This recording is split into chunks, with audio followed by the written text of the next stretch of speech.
สาธุเด้อคลิปนี้ได้ขึ้นอยู่หน้าโทรศัพท์ของผู้ใดขอให้พระภูมิเจ้าที่พระแม่ธรณีเจ้าทางจงเปิดประตูเงินแสนอยู่บ้านจงเปิดประตูเงินล้านอยู่เฮือนลูกหลานเฮ็ดหยังจงราบรื่นทุกประการจงอย่าข่มอย่าฆ่านึกคิดอันใดจงมาคว้าเอาอันใดจงไดพระอินทร์ขอให้มาทรงพระพรหมขอให้มารักษาเทวบุตรเทวดาขอให้มาคุ้มครองขอให้สุขกับมั่งขอให้หั่งกับมีขอให้เป็นเศรษฐีหน้าใหม่ขอให้รวยทันใจทุกประการดวงเปิดชีวิตเปิดงานเปิดค้าขายเปิดเงินแสนเงินล้านจงไหลเข้ามามือซ้ายจับเงินตื้อมือขวาจับเงินแสนว่าวไปจงมีคนซอยสู้กูเข้ามาบ่มีวันร่มจมขอให้ฟูขึ้นน้ำเต็มพังมั่งมีคือเศรษฐีทั้งหลายนอนใสนอนจ่าย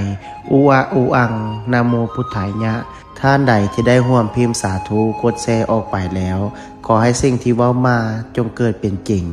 สาธุ